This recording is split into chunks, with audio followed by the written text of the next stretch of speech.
Our guide has just told us this is going to be a day of torture. How do you feel about that, Jack? 2 passes, no problem. 3 days hiking up to cross a 4,700 metre pass. We're on a search for Shangri-La, and this is Drone and Phone.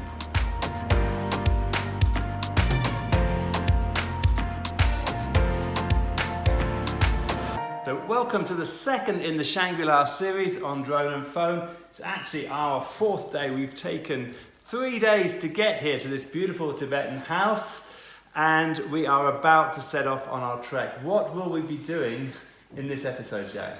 This is our starting point, 2,400 meters above sea level. So in the next 3 days, more or less, we're gonna go up to 5,000 meters above sea level. It's gonna be really, really tough hiking, and I know you're not fitting very well for that. I don't think Jack's going to make it up 5,000 meters, but we have an extra horse for him just in case.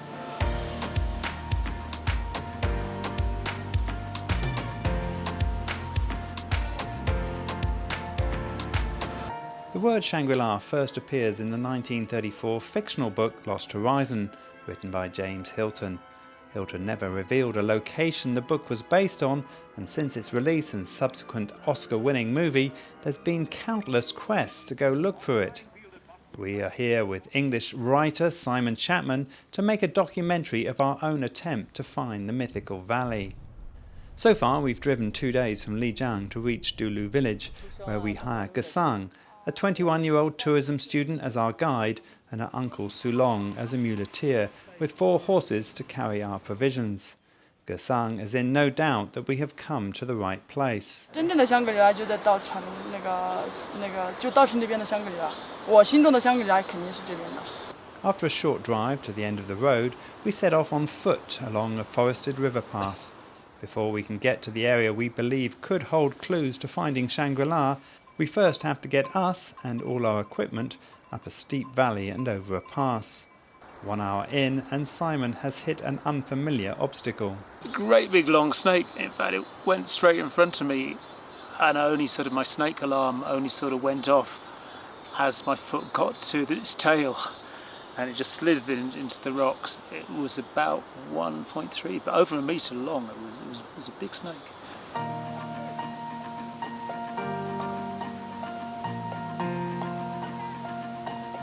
While Simon contemplates his lucky escape, Jack has his own issues to deal with.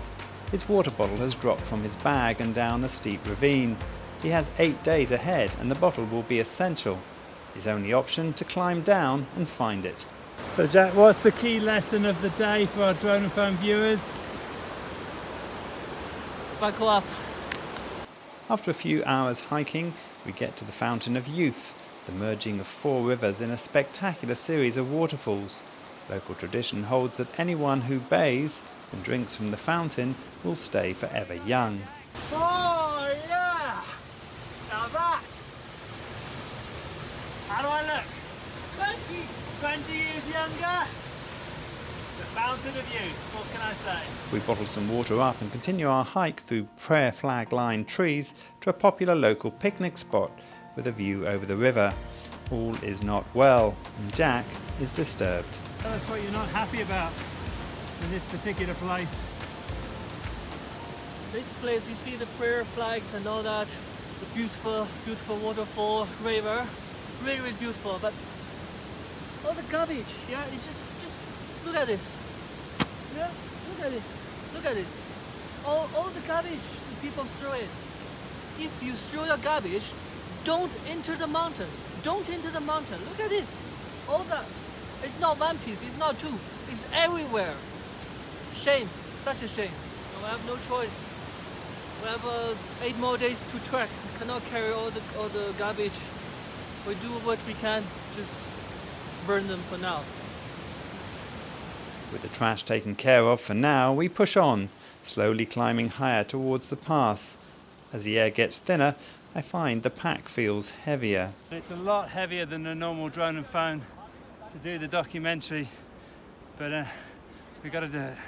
The first night we camp by a river on a wet, cold evening. During the second day we break the tree line and emerge into open grasslands with a wealth of alpine flowers, plants and grazing yak. There's our first yak. I'm really excited. There's a yak. It's a big yak. There also appears to be other animals checking us out. Earlier on, Simon was convinced he found a footprint of a wolf. Now he thinks he's found another predator. Well, wishful thinking, we'll put it as leopard. It could just be the dog or wolf, but it's not got claws. And it's rounder at the end, so it's like a big cat track. Another long day's hike, and we reach our camp for the night. Well, we've arrived at the end of the second day. Tomorrow we hope to get up to the Yaka Pass. We'll be sleeping in that hut there tomorrow. We don't have to be in tents. Fortunately, we've got a dry place because it's really wet at the moment. 5-star hot. 5-star. Jack's suffering a little bit from altitude sickness, so ignore what he says. Well, what have been the highlights so far for you? The river, the whitewater river was really amazing. All the plant and the waterfall. So really nice. The first day you're going along a raging river, a real raging river, through thick forest, which is why you haven't seen much drone footage. And then the second day you start to get up and above the tree line. It's really starting to rain now. And it becomes, well, I would say much more beautiful in many respects. Lakes and all sorts of things. That part was kind of opening up from the valley. Yeah. Beautiful. Now a quick call out to our clothing sponsor for this, Fila Raven. You can see we're wearing their clothing. You really can't do much better in these kind of conditions. It's a Swedish company, so they have made their clothes for these cold conditions. Fantastic layer after layer.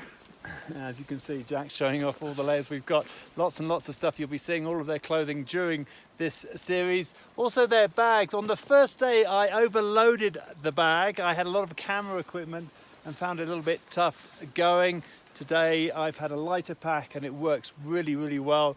So I wouldn't recommend for heavy loads, but certainly... Not for 25 lands and all the cameras. Yeah. But that said, lots of easy ways to get to open it as we've stopped off. Fantastic. Quickly get gear out, lots of little pockets all over the place, very easy to locate things when you need them as you go along the way. Right, we're going to sleep here tonight, tomorrow morning up nice and early. And then we're going to get up the valley up there. Let me just show you it behind us as you see into the distance and up to the Yaka Pass. We're not sure if we're going to get there. We're both feeling a bit of the altitude sickness. So it's hit and miss whether we'll make it. You'll find out in this next section. Well, when we came in last night, it was wet and miserable. But we've woken up this morning to this beautiful sun-kissed snowy mountain behind us. Today, we're going to have to go down there. Some fantastic peaks over there. Our goal to finish this episode is to get up to the top of that pass right there, the Yaka Pass. As the air gets thinner, we start to slow the pace, gasping for air on every step up. Jack and I are both suffering from the altitude. DJ cannot hold anymore. We decided to leave him here. I'm trying to bring this guy up. It's slow. You know, he doesn't quite have the legs that I do, but he's getting there. One last push and we finally make it to the top of the pass and gaze down into the range on the other side. For the next 5 days we'll be hiking through these awesome mountains. You can follow our journey in the coming weeks. Well, we made it to the top of the Yaka Pass. It was a little bit... Not Yaka Pass. Ah. Zabala Pass! Yeah, we found out we actually had the name wrong all the time, thanks to our guide here who corrected us. That was Joseph Rock's fault, not ours. He got it wrong on his map. But we made it. It's been a fantastic experience and only just the start.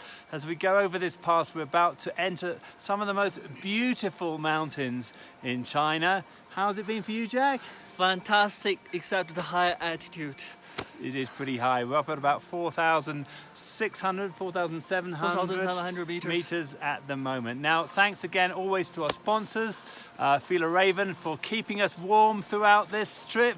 Thank you. And also many, many thanks to our guides for helping us. We're going to give them a shout out. If you want to know more about them, if you go onto our website at droneandphone.com, all of their details and how to contact them will be there. Also, no commission.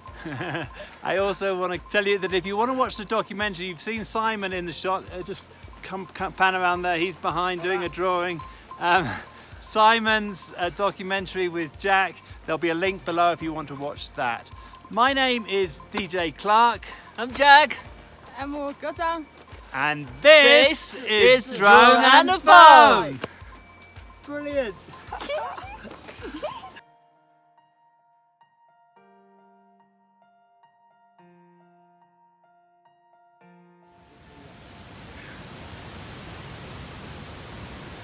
So the big philosophical question is, we love these live straw bottles, but I've filled this with water from the fountain of youth, and we want to know if by using these it filters out the qualities that are going to give me my youth back, or whether they keep them in. You will find out as I test a live straw with youth-giving water.